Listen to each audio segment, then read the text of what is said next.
석 달 뒤에 우리는 그 섬에서 겨울을 난 디오스구로라는 이름이 붙은 알렉산드리아 배를 타고 떠났다.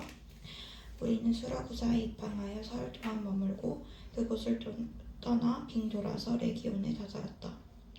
그런데 하루가 지나자 남풍이 불어왔으므로 우리는 이틀 만에 보디올에 이르렀다. 우리는 거기서 신도들을 만나서 그들의 초청을 받고 이래 동안 함께 지냈다. 그런 다음에 드디어 우리는 로마로 갔다. 거기 신도들이 우리 소식을 듣고서 아피온 광장과 트레스마일까지 우리를 맞으러 나왔다. 바울은 그들을 보고 하나님께 감사를 드리고 용기를 얻었다. 우리가 로마에 들어갔을 때에 바울은 그를 지키는 병사 한 사람과 함께 따로 지내도 된다는 허락을 받았다. 사흘 뒤에 바울은 그곳 유대인 지도자들을 불러 모았다. 그들이 모였을 때에 바울은 이렇게 말하였다. 동포 여러분, 나는 우리 결례와 조상들이 전하여 준 풍속을 거스르는 일을 한 적이 없습니다. 그런데도 나는 죄수가 되어서 예루살렘에서 로마 사람의 손에 넘겨졌습니다. 로마 사람은 나를 신문하여 보았으나 사형에 처할 만한 아무 근거가 없으므로 나를 놓아주려고 하였습니다. 그러나 유대 사람이 반대하는 바람에 하는 수 없이 내가 황제에게 상소한 것입니다. 나는 절대로 내 민족을 고발하려는 것이 아니었습니다. 이런 까닭으로 나는 여러분을 뵙고 말씀드리려고 여러분을 오시라고 청한 것입니다. 내가 이렇게 쇠사슬에 매여 있는 것은 이스라엘의 소망 때문입니다. 그들이 바울에게 말하였다. 우리는 아직 유대로부터 당신에 관한 편지를 받은 일도 없고 동포들 가운데서 아무도 여기에 와서 당신에 대하여 나쁘게 말하거나 소문을 낸 일이 없습니다. 우리는 당신에게서 당신의 생각을 들어보고 싶습니다. 이 종파에 대하여 우리가 아는 것은 어디서나 이 종파를 반대하는 소리가 높다는 것입니다. 그들은 바울과 만날 날짜를 정하였다. 그날에 더 많은 사람이 바울의 숙소로 찾아왔다. 그는 아침부터 저녁까지 그들에게 하나님 나라를 엄숙히 증언하고 모세의 율법과 예언자의 말을 가지고 예수에 관하여 그들을 설득하면서 그의 속내를 터놓았다. 더러는 그의 말을 받아들였으나 더러는 믿지 않았다. 그들이 이렇게 견해가 서로 엇갈린 채로 흩어질 때에 바울은 이런 말을 한마디 하였다. 성령께서 예언자 이사야를 통하여 여러분의 조상에게 하신 말씀은 적절합니다. 곧 이런 말씀입니다. 이 백성에게 가서 말하여라. 너희가 듣기는 들어도 깨닫지 못하고 보기는 보아도 알지 못한다. 이 백성의 마음이 무디어지고 귀가 먹고 눈이 감겨있다. 이는 그들로 하여금 눈으로 보지 못하게 하고 귀로 듣지 못하게 하고 마음으로 깨닫지 못하게 하고 돌아서지 못하게 하여 내가 그들을 고쳐주지 않으려는 것이다. 그러므로 여러분은 하나님의 이 구원의 소식이 이방 사람에게 전파되었음을 알아야 합니다. 그들이야말로 그것을 듣고 받아들일 것입니다. 바울은 자기가 얻은 셋집에서 꼭 2해 동안 지내면서 자기를 찾아오는 모든 사람을 맞아들였다. 그는 아무런 방해도 받지 않고 아주 담대하게 하나님 나라를 전하고 주 예수 그리스도에 관한 일들을 가르쳤다.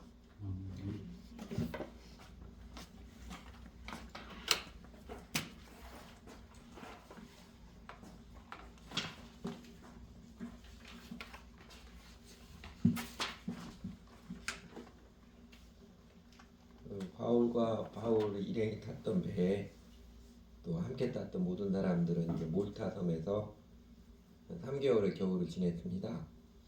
유라굴로를 만나서 죽을 고생을 했지만 결과적으로는 원래 겨울을 나려고 계획했던 크레타 섬보다는 로마에서 훨씬 더 가까운 몰타 섬에서 겨울을 보냈습니다. 그것도 주 하나님의 기가 막힌 도우시고 은총을 입어서 몰타 섬에서 겨울을 보내는 3개월 동안 아주 평안히 잘 보냈습니다. 동북의 광풍을 만나서 죽을 뻔했었지만 그 몰타 섬에서 섬 사람들의 호의를 받으며 지내는 동안 바울과 같은 배를 탔던 그 276명의 모든 사람들은 아마 그들이 다 예수님을 주님으로 믿지는 않았을지 몰라도요. 모두가 바울을 존귀한 사람으로 인정했고 예우를 해주었을 것입니다. 그래서 겨울 지나고 봄이 되어서 바울은 이제 또 다른 알렉산드리아 배를 타고 몰타 섬을 떠나서 드디어 이제 로마로 향합니다. 그 배의 이름, 그 배 머리 장식에 디오스 더하기 구로입니다. 듀오 플러스 갓이에요. 영어로 트윈 가스 해가지고 두 신이라는 뜻입니다. 그리스 로마 신화에서 그 제우스 주피터의 아들이고 황해의 신들이고 뱃사람들의 보호자인 카스토와 폴록스를 지칭하는 그 형상을 머리 장식으로 붙여놓고 배의 이름을 디오스구로라고 붙였습니다. 이런 형상을 뱃머리에 붙이는 것, 무사히 항해하기를 바라는 소박한 인간들의 절실한 심정이겠지요. 그 배를 타고 항해를 하지요. 우리 보았던 지도에처럼 그 멜리데 몰타 섬에서 수라구사라 갔다가 다시 레기온으로 갔다가 저쪽에 보디올로 갔다가 지도가 다 안 나오는군요. 그 다음에 아피오 광장 넘어서 그 다음에 삼관 나오고 로마 나오는데 그래서 조금 더 자세히 보면 이렇습니다. 요거 나오기 전에 요거 애니메이션 안 했군요. 이게 자세히 보면 몰타에서 3개월 보내고 수라구스로 갔다는데 수라구스는 오늘날의 그 시실리 섬에 있는 시라큐즈 항구를 말합니다. 시라큐즈 수라구사에서 3일을 지내고 그 다음에 레기온으로 갔죠. 레기온 가면 저 위에 보면 레조디 칼라브리아라고 있죠. 그 영어로 보면 레지오인데 왜 저거를 이탈리 말로 레조디라고 부른지는 잘 모르겠어요. 거기를 말합니다. 레조디 칼라브리아를 말하고 이 레기온을 말하는 이제 사단, 군단 이런 뜻으로 번역되지요. 원래 의미는 파괴하다라는 그런 동사에서 나온 단어입니다. 그 시칠리 섬하고 이탈리아 반도하고 같이 있는 조그마한 해협, 메시나 해협인데 이 해협이 물결에 새 가지고 그 해협이 저 시칠리 섬을 파괴해서 떼어놨다 해서 레기온 이렇게 붙이기도 했습니다. 그리고 이제 몰타에서 수라구사 가고 이게 제가 왜 동그라미를 애니메이션 붙였어야 되는데 붙인다는 거 까먹었네요. 레기온까지 갔지요. 그 다음 장면 여기도 마찬가지인데 레기온에서 남풍을 만나가지고 어디까지 가냐면 보디올까지 갔다고 그러지요. 보디올은 그 동그라미 안에 있는 것처럼 지금 나폴리는 유명한 항구잖아요. 나폴리에서 한 15km 떨어져 있는 글씨가 작아서 잘 안 보이겠지만 포추올리라는 지금도 있습니다. 옛날에는 포추올리가 항구였었는데 나폴리가 세우는 항구로 그 후로 크게 발달을 해서 지금은 거의 잘 안 알려지지 않은 포추올리의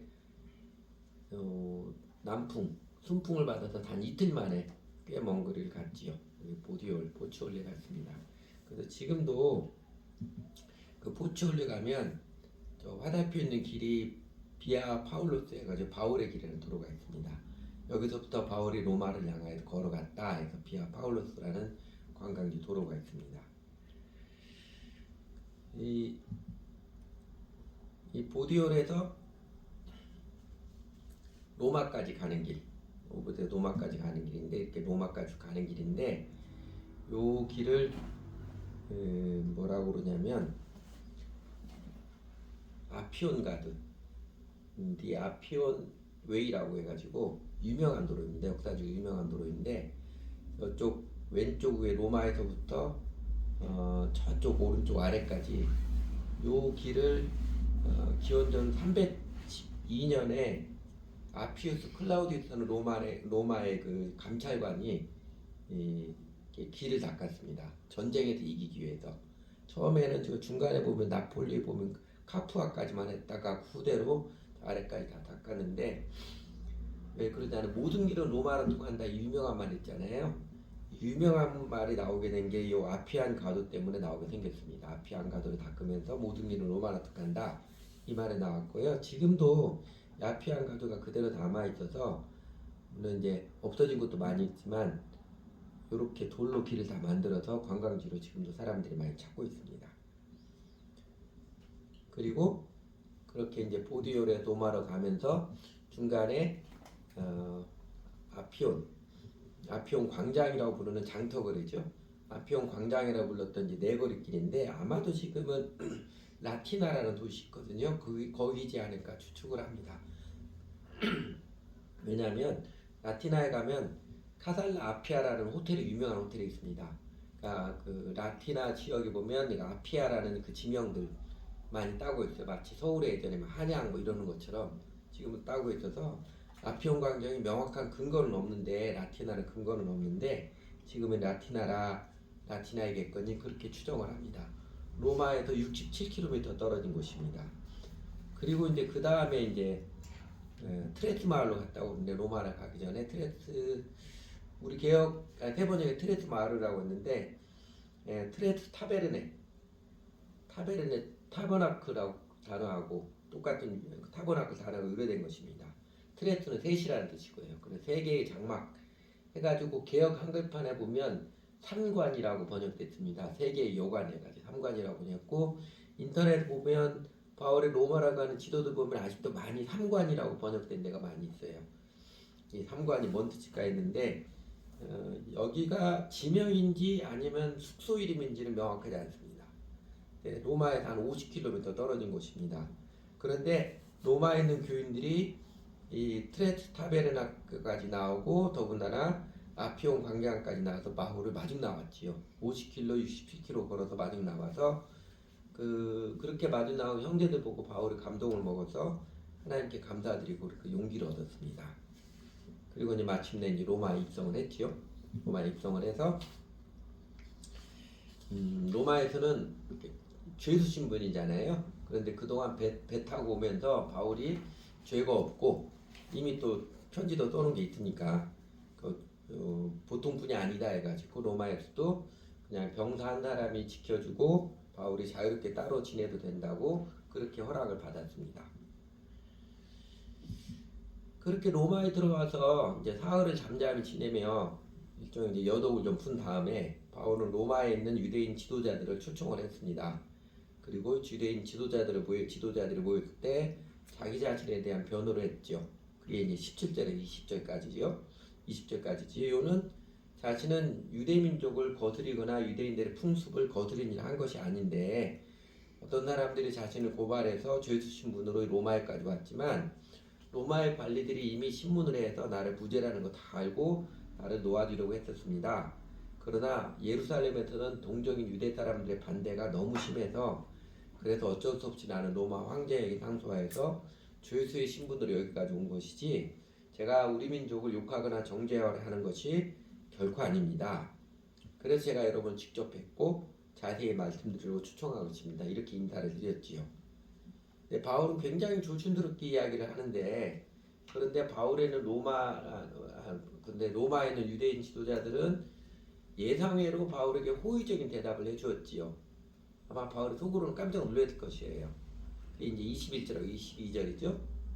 우리는 당신에 대해서 예루살렘부터 뭐 공식적인 서한을 받은 것도 편지를 받은 일도 없고 여기 있는 동포들 유대인들과 로마에 있는 동포들 가운데서는 당신에 대해서 나쁘게 말하는 사람도 없습니다.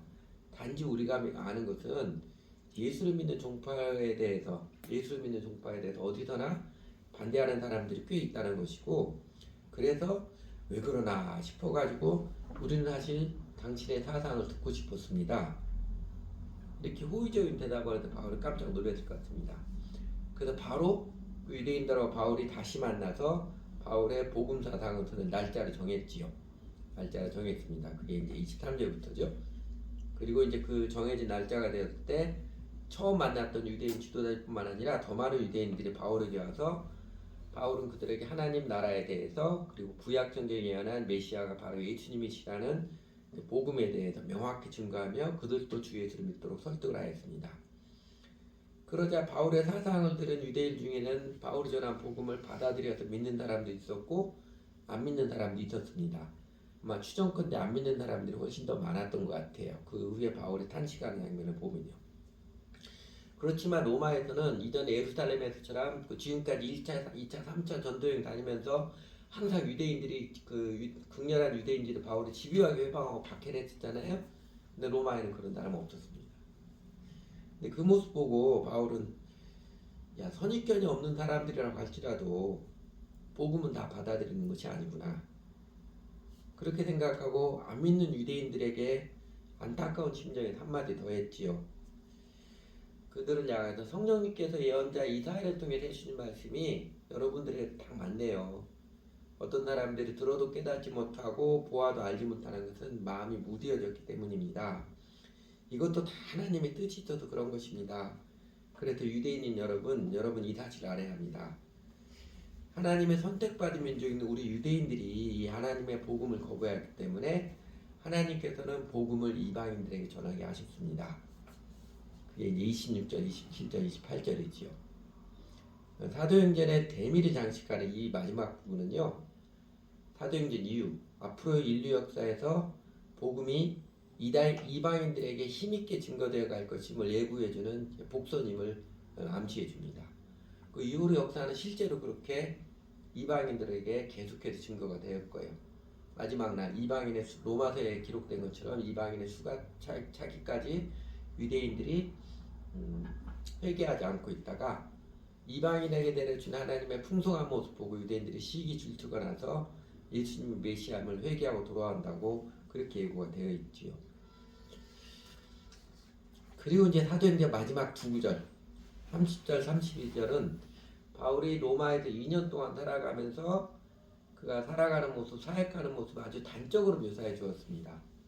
바울은 자기가 얻은 새 집에서 꼭 2해 동안 지내면서 자기를 찾아오는 모든 사람을 맞아들였다. 그는 아무런 방해도 받지 않고 아주 담대하게 하나님 나라를 전하고 주 예수 그리스도에 관한 일들을 가르쳤다. 바울이 로마에서의 삶과 사역, 지금까지 이제 몇 차례 전도여행을 다니면서 거의 모든 도시에서 유대인들이 회방을 받아서 그 어려움들을 극복하면서 복음을 전했었는데 로마에서는 그런 회방자들이 없었습니다. 아주 자유롭게 평온하게 복음을 전하며 지낼 수 있었습니다. 일종의 이제 가택연금을 당하고 있었지만 그러나 로마 군인 한 명이 신변을 지켜주면서도 아주 자유롭게 사람을 만날 수 있어서 우리 평온하게 그리고 담대하게 하나님 나라의 비전을 또 주 예수 그리스도를 전하며 지낼 수 있었습니다. 이처럼 이것도 어디 갔냐? 몰타섬에서 로마로까지 가는 길 순풍에 돛단 듯이 하나님께서 인도해 주셨지요. 물리적으로도 몰타에서 3개월, 수라그에서 3일, 레기온에서 하루, 그 다음에 남풍을 만나서 단 이틀 만에 보디오까지 미끄러듯이 항해했고 보디오에부터 로마에까지 걸어가는 길도 잘 닦여지는 걷기 편한 잘 닦인 아피안 가도를 따라가고 중간에 아피도 저자거리에서 또 트레이스 타베르네에서 믿는 형제들이 마중 나와서 너무나 반갑고 즐거움 있는 그런데 이제 그들과 함께 나머 느끼는 소풍길 걷듯이 그렇게 로마에 다다랐습니다. 물리적으로 순풍에 돛단 듯이 로마에 들어갔을 뿐만 아니라 그 길을 걸어가는 영적인 마음 바울의 인생길 로마로 가는 인생길 걸어가는 바울 자신의 내면의 마음도 그 사람들과 관계도 주 하나님께서 은총과 권능을 함께 해주셔서 로마로 가는 길에서는 그 순풍에 돛단 듯이 영적으로도 평온하고도 잔잔한 기쁨이 있었습니다. 여러 번 이야기했듯이 몰타섬에서 겨울을 지내는 동안 하나님께서 아주 희한한 손길을 나타내 주셔서 섬 사람들로부터도 환대를 받고 함께 배에 탔다가 조난당했던 270명 모두로부터 이제 존중을 받으며 지내고 이후로 로마에 이르기까지 어떻게 갔을 것 같아요? 그 바울을 호송하는 책임자 백부장도 바울과 함께 가는 것이 많이 즐거웠고 아마 그 바울이 더 이상 죄수가 아니라 아주 귀인을 모시듯이 그렇게 대하고 갔을 것 같아요. 바울이 하고자 하는 대로 다 허락을 해줬고 바울은 자신이 아무런 제약이 없이 오히려 신변의 보호를 받으면서 로마에까지 순풍에 돛단 듯이 아주 평온하게 지내며 왔습니다. 보디올에서 그곳에 믿는 사람들이 찾아와서 그들의 초청을 받아 그들 집에서 일주일 동안 함께 교제하며 지낼 수 있었고 로마 형제자매들이 67km나 떨어진 아피아 저자가리 트레스 타베르네까지 마중 나와서 아주 감격하며 교제할 수 있었고 로마에 도착했어도 일종의 가택연금이지만 자유롭게 활동할 수 있었고 명목은 감시하는 군인인데 실제로는 그 군인으로부터 보호도 받으며 여전히 죄수의 신분이라 나라에다 먹거리도 대주었겠지요. 그 로마의 교인들이 더 맛있는 것도 가져다 주고 하였겠지요. 경제생활 걱정 없이 아주 차분하게 믿는 형제자매들과 교제하면서 그리고 자기 집에 찾아올 사람들 찾아오게 하나님 나라 복음을 아주 자유롭게 즐겁게 전하며 지낼 수 있었습니다. 그리고 더 나아가서 바울은 매우 조심스럽게 유대인 지도자들 만나서 내가 로마에서는 쓸데없이 유대인들과 부딪힘을 말해야 됐다 했는데, 웬걸 지금까지는 다른 어느 도시에서도 자기를 회방하고 핍박하는 극렬 유대주의자들이 있었는데 로마에서는 그런 사람이 없는 것입니다. 그 유대인들이 다 믿지는 않았지만 그러나 열린 마음으로 바울을 대해줘서 평온하게 즐겁게 하나님 나라의 비전을 소개하며 주 예수님의 복음을 증거하며 지냈습니다. 바울이 복음을 전하며 살아오는 동안 로마에서처럼 평온하게 복음을 전하며 지낸 곳이 없었습니다. 몰타에서 로마까지 이르는 길에서 하나님께서는 바울에게 바울의 내면의 마음도 사람들의 관계도 순풍에 돋다는 듯이 아주 평온하게 잔잔한 기쁨을 누리며 지내도록 그렇게 인도해 주셨습니다. 시편에 보면 종종 인생을 바다의 항해에 비유한 시편들이 몇 개 있지요. 그 중에 대표적인 것이 시편 107편인데 개역 한글판으로 이렇게 되어 있지요. 선척을 바다에 띄우며 큰 물에서 영업하는 자는 여호와의 행사와 그 기사를 바다에서 보나니 여호와께서 명하신즉 광풍이 일어나서 바다 물결을 일으키는도다. 저희가 하늘에 올라갔다가 깊은 곳에 내리니 그 위험을 인하여 그 영혼이 녹는도다. 저희가 이리저리 구르며 취한 자같이 비틀거리니 지각이 혼돈하도다. 이에 저희가 그 근심 중에서 여호와께 부르짖음에 그 고통에서 인도하여 내시고 광풍을 평정히 하다 물결로 잔잔케 하심도다. 저희가 평온함을 인하여 기뻐하는 중에 여호와께서 저희를 소원의 항구로 인도하신도다. 요 시편 대하면 배는 항구에 묶어두면 안전합니다. 그러나 배는 항구에 묶어두려고 만들진 않았습니다. 그 유명한 문구가 생각이 나지요. 인생항해 항구에 안주하려고 하지 않고 큰 바다에 배를 띄우는 믿음의 사람들은요, 그 인생 여정에 큰 광풍을 만나서 영혼이 녹고 정신을 못 차릴 것 같은 역경도 겪지만 이것이 인생이다. 인생의 맛을 알며 무엇보다도 마침내 하나님께서 평온히 소원의 항구로 인도해 주시는 그 감격을 체험합니다. 그 마침내 소원의 항구로 이끌어 주신 하나님, 이 하나님의 선한 뜻이 예수를 주님으로 믿는 모든 자들의 인생을 향한 하나님의 큰 뜻입니다.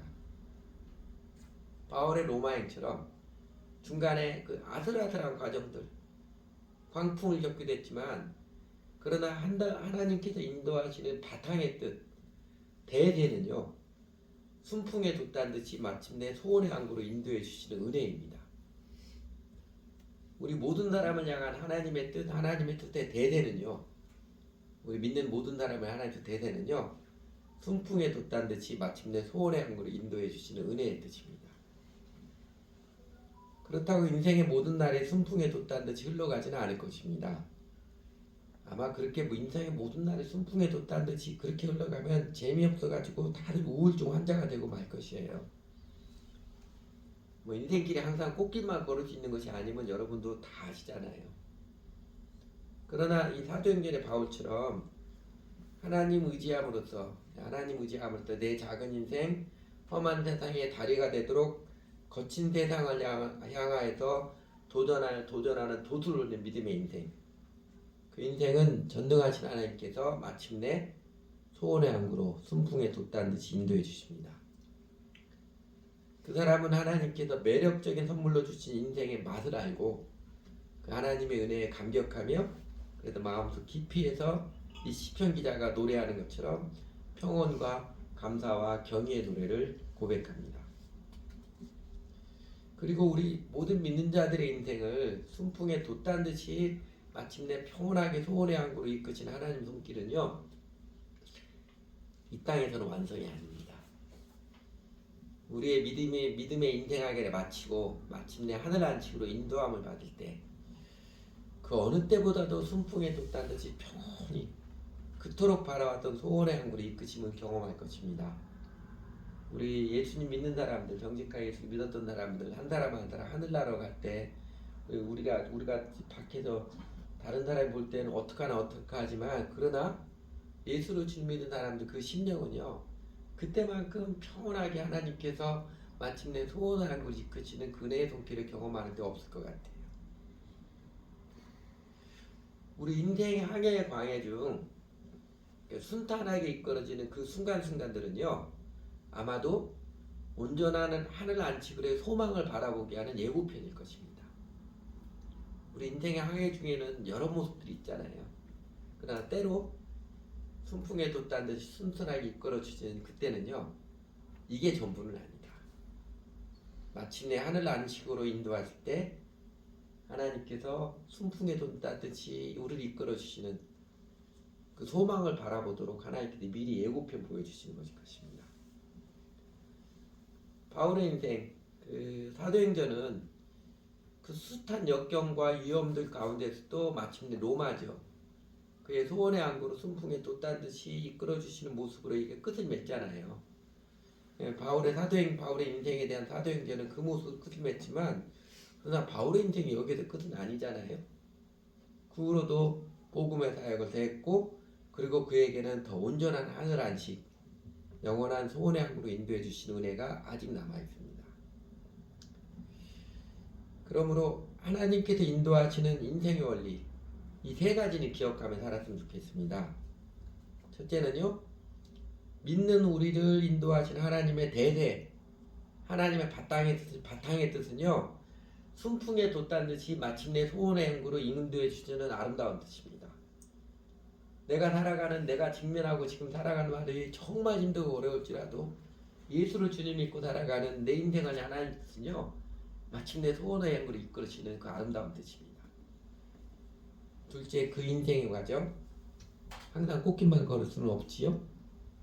롤러코스터 타듯이 오르락내리락 하는 과정을 거치면서 형통한 일과 공고한 일이 새끼줄 꼬이듯이 함께 엮어주는 그 과정을 거치면서, 그러나 우리 영혼은 비로소 그 과정을 거치면서 승질도 죽고 겸손해지고 또 속사람이 강건해지고 아름다워지고 넓어지는 비로소 사람이 되는 은혜를 입습니다. 그리고 세 번째는 순풍에 돛단 듯이 마침내 소원의 항구로 인도함 받는 그 은혜의 완성판은, 구원의 완성판은 이 땅에서 수고를 그치고 하늘 안식으로 인도함을 받는 데입니다.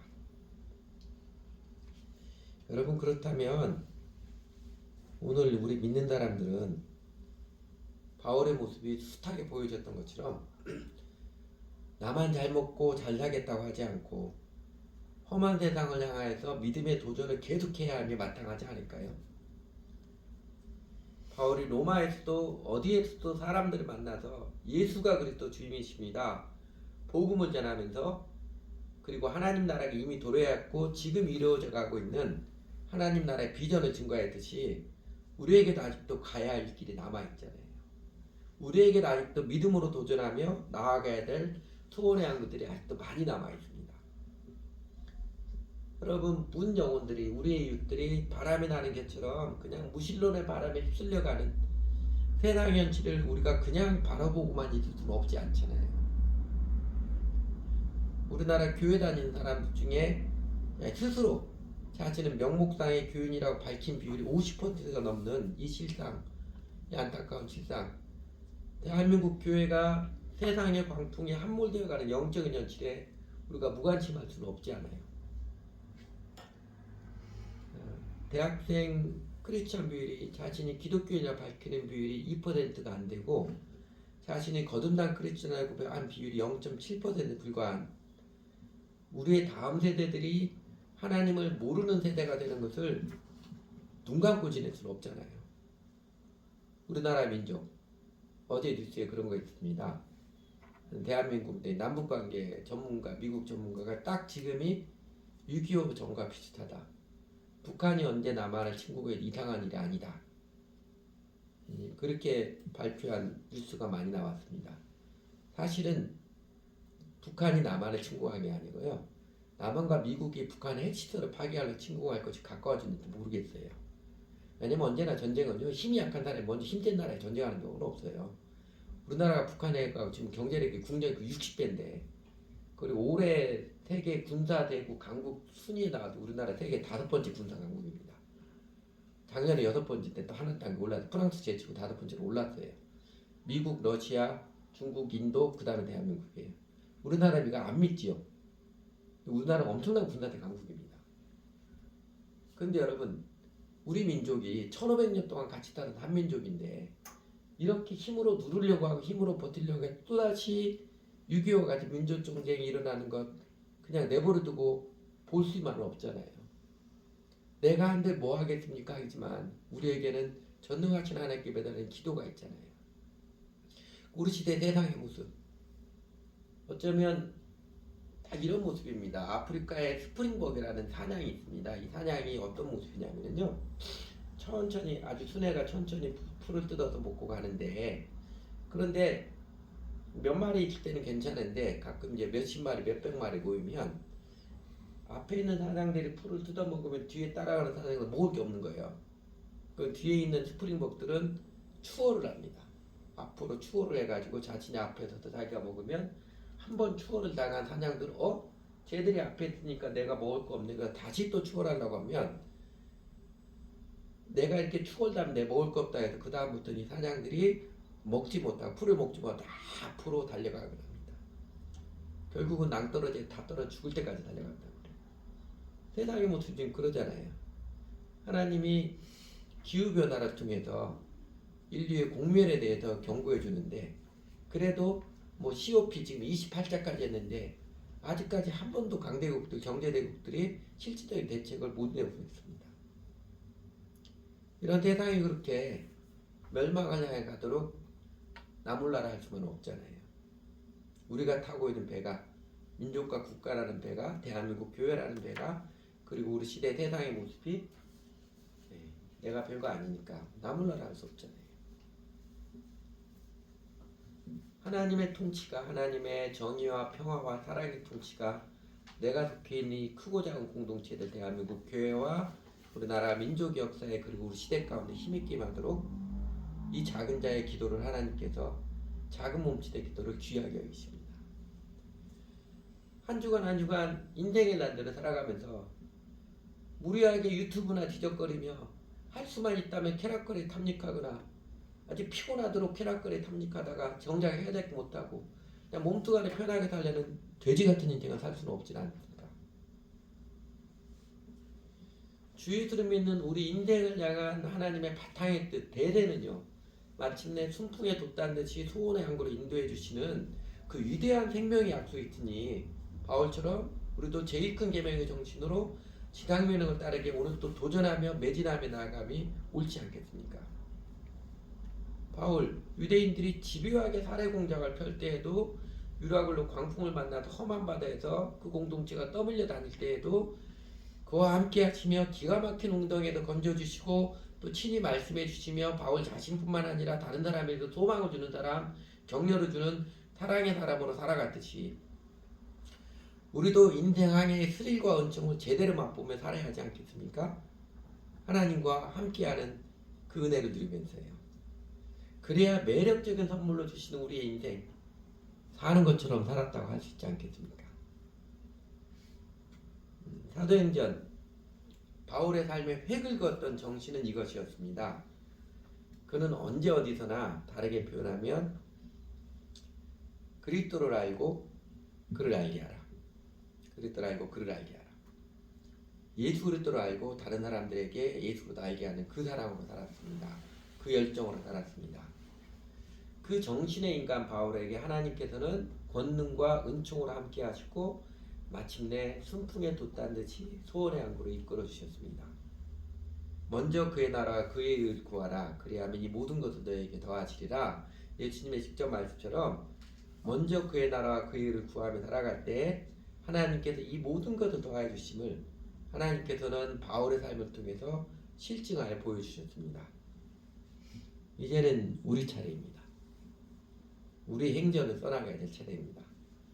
하나님께서는 우리에게도 하나님의 은총과 권능을 체험하여 알며 마침내 우리의 인생도 순풍에 돛단 듯이 소원의 항구로 이끌어 주시는 그 감격적인 인생이 되기를 원하십니다. 하나님께서 우리의 삶도 하나님의 살아계신 것 선하심을 우리의 이웃들, 우리의 세상에 실증하는 멋진 인생, 매력적인 인생이 되기를 기뻐하십니다. 우리도 우리의 행전, 성령님의 인도를 따라서 주 예수를 증거하는 믿음의 행전, 살아행전을 써가면서 살아가 봐야지요.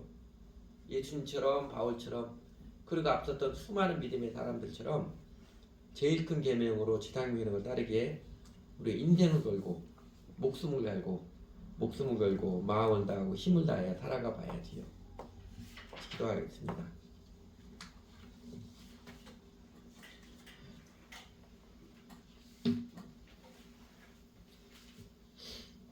좋으신 하나님, 아무런 소망도 목적도 없이 그냥 두려움에 쫓겨서 혹은 욕망에 미쳐서 살던 저희들을 예수님의 십자가 사랑과 부활의 권능으로 깨우쳐 주시고 구원해 주셔서 감사드립니다. 예수님을 주님을 믿고 따르는 저희들에게 저희가 여전히 연약할지라도 저희들의 죄를 완전히 용서해 주심으로써 저희 심령 안에 또 아래 틀어서 우리를 괴롭고 힘들게 했던 온갖 죄책감, 정죄의식에도 자유케 해주셔서 감사를 드립니다. 나아가 예수님께서 저희들의 주인 되어 주시니 얼마나 아름답고 놀라운 은혜인지 예수님의 배우며 따르며 점점 더 알고 체험케 해주셔서 감사를 드립니다. 저희가 주 예수님의 사랑과 생명의 은혜를 입어서 이제는 주님께 맡겨드린 저희들의 인생에 하나님의 큰 뜻, 그 대대가 순풍에 돛단 듯이 마침내 소원의 항구로 이끌어 주시는 뜻임에 정말 감사를 드립니다. 저희들의 믿음의 인생길도 밋밋하지 않고 스릴 있게 하셔서 저희로 깨어 살게 하시고 겸손케 하시고 하나님 의지하는 법을 알게 해주시고 인생의 맛을 알게 하시며 사람답게 살게 해주시는 섭리의 손길에 더욱 감사를 드립니다. 그리고 간간히 인생의 과정 중에도 순풍에 돛단 듯이 평온히 흘러가는 때도 있게 하셔서 저희로 천국의 소망을 더 확실하게 품어가게 하시고 이래도 저래도 우리 주 예수님 믿고 험한 세상을 향하여도 믿음과 사랑으로 도전하면서 항해하며 나아가도록 이끌어 주셔서 감사를 드립니다. 하나님, 그 은혜의 뜻을 따라서 이제는 딴짓하느라고 세월, 청춘, 인생 낭비하지 않고 안일의 아랫목에 처박혀 있지 않고 오늘 내일 바울처럼 믿음을 향해 사랑의 씨를 뿌리는 삶을 도전하며 살아가 보겠습니다. 저에게 명확히 가르쳐 주신 바 제일 큰 계명의 정신으로 지상명령을 따르는 삶을 배우고 따르는 올해는 힘차게 살아가 보겠습니다. 연약한 저의 심령을 강건케 다스려 주십시오. 눈에 보이는 것에 염려에 치우치는 저희들의 마음을 담대케 해주십시오. 변덕스러운 저희 마음을 붙들어 주십시오. 아둔하게 자라는 저희들의 생각에 우리 주 예수님 따르는 지혜와 충명을 더하여 주십시오. 무엇보다도 여전히 다른 사람을 사랑하는 데에는 문이 아닌 저희들에게 그리스도를 알고 그리스도를 알게 하는 사랑의 열정을 감동해 주십시오. 그래서 저희도 순풍에 돛단 듯이 이끌어 주시는 하나님의 자비와 은혜의 손길을 알며 마침내 소원의 항구로 이끌어 주시는 그 극진하신 사랑에 감격하여서 온전히 경배드리기 원합니다. 오직 예수님 이름으로 기도드렸습니다.